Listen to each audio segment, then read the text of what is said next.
তারুণ্যের প্রথম ভোট ধানের শীষের পক্ষে হোক, ভোট দিবেন কিসে? ধানের শীষে।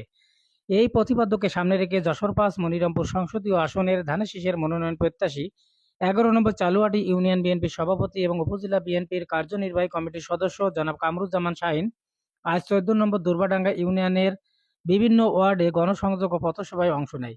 এ সময় ধানের শীষ পাগল অসংখ্য নেতাকর্মী উপস্থিত থেকে জনসভা সফল ও প্রাণবন্ত করে তোলে। স্লোগানে উত্তাল হয় দুর্বাডাঙ্গা বাজারের পথসভা। এ সময় পথসভায় অংশ নেওয়া কয়েকজনের সঙ্গে কথা হলে তারা কামরুজ্জামান শাহীনকে এমপি হিসেবে দেখতে চায়। কেন দেখতে চায় জানতে চাইলে তারা বলেন, হিসেবে কাকে দেখতে চান? কামরুজ্জামান শাহীন দেখতে চাই। কামরুজ্জামান শাহীন? হ্যাঁ, মোতার বড় ছেলে। ওকে আমরা দেখতে চাই। সে একটা সৎ মানুষ, নিরীহ মানুষ, ব্যবসায়ী যার কিছু বলতে চাই।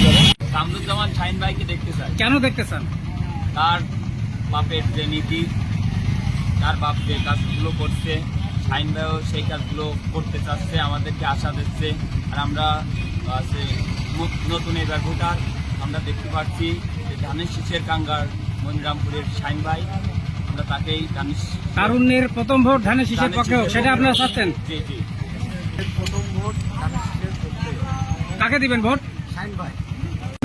শাহীন ভাই মনিরামপুর এমপি হিসেবে দেখতে চান? আমরা দেখতে চাই শাহীন ভাই। কি কত ইউনিয়ন আপনার বাসা? আমার পৌরসভা পৌরসভা নম্বর ওয়ার্ড মনিরামপুর। নাম জানেন না? কি নাম? শাহীন ভাই। আপনারা কত ইউনিয়নে? দুর্বাডাঙ্গা। এ সময় সংক্ষিপ্ত আলোচনা সভায় জনাব কামরুজ্জামান শাহীন বলেন, মনিরামপুরে ভাড়াটিয়া আর কোনো লোক চলবে না। মনিরামপুরে ধানের শীষের প্রতীক দিতে হবে। বিএনপির লোকের এত অভাব হয় নাই যে ভাড়াটিয়া লোককে বারবার নির্বাচিত করব আর বারবার নির্যাতিত হব। বিস্তারিত দেখুন ভিডিও চিত্রে। মানুষের স্বতঃস্ফূর্ত যে আহ্বান, সেটা হলো মনিরামপুর কোন ভাড়া দিয়ে আর কোন লোক চলবে না। মনিরামপুর ধানের শীষকে প্রতীক দিতে হবে। বিএনপির লোকের এত অভাব হয় নাই যে ভাড়াটিয়া লোককে আমরা এখানে বারবার এসে নির্বাচিত করব আর আমরা নির্যাতিত হব। বন্ধুগণ, আমার বাবা গত ৪ তারিখে আপনাদের মাঝ থেকে চলে গেছেন। আপনারা সবাই অবগত আছেন। এই এলাকার মানুষ সবাই জানাজায় শরীক হয়েছেন। অনেক হিন্দু, অনেক মুসলমান ভাই আমার বাবার জন্য কান্নাকাটি করছেন। আমি কিচ্ছু বলবো না। আমার কাছে সবিনয় অনুরোধ, যেহেতু আমার বাবা একজন রাজনীতিবিদ ছিলেন, তার চলার পথে অনেকেই আপনার কাছে, আমার বাবার কাছে গেছেন, হয়তো কাজ কামে গেছেন, অনেকেই হয়তো কাজ করে দিতে পারেন নাই, বা অনেকে পেরেছে, অনেকে কষ্ট, হয়তো মনের কষ্টে কষ্ট পেয়েছেন। যদি আমার বাবা যদি আল্লাহর হস্তে কোনোদিন আপনাদের কাছে অন্যায় করে থাকেন, আপনারা দয়া করে আমার বাবাকে ক্ষমা করে দিবেন এবং পাশাপাশি আপনারা সবাই যার যার ধর্মে আমার বাবার জন্য একটু আশীর্বাদ করবেন। আল্লাহ যেন আমার বাবাকে সর্বোচ্চ বেহেশতের মাকাম দান করেন। আজ আমরা দুইটা ভাই আপনাদের মাঝে আছি। আমার বাবা যেহেতু একটা স্বপ্ন ছিল যে আগামীতে জাতীয় নির্বাচন করবে, দল একটা আশ্বস্ত করছিল যে আমার বাবা নির্বাচন করবে।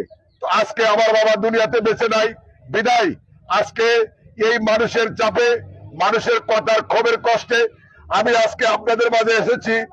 যদি মনে করেন যে আমার বাবার অবর্তমানে আমি আমার বাবার সমতুল্য হতে পারবো না, কিন্তু আমি চেষ্টা করব আমার বাবার যে অসমাপ্ত কাজ আমি আপনাদেরকে করে দেখাবো। যদি দল আমাকে মনোনয়ন করে এবং এই মনিরামপুর থেকে জাতীয় সংসদ সদস্য হতে পারি, ইনশাআল্লাহ আপনাদেরকে দেখাই দেব যে আমরা কি করতে পারি আর না পারি। মনিরামপুর এখন আর ভাড়া দিয়ে ইজারা দিয়ে চলবে না, কোন সন্ত্রাস চাঁদাবাজ চলবে না। মনিরামপুরের মানুষ, হিন্দু মুসলমান অন্য ধর্মের লোক সবাই স্বাধীনভাবে চলাফেরা করবে।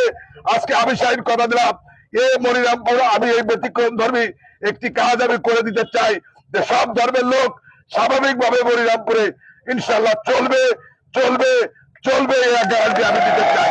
পাশাপাশি শাহীন ভাই, মনিরামপুরে এমপি হিসেবে কাকে দেখতে চান? শাহীন ভাই। কেন দেখতে চান তাকে? এবারে ভালো মানুষ, খুব ভালো মানুষ।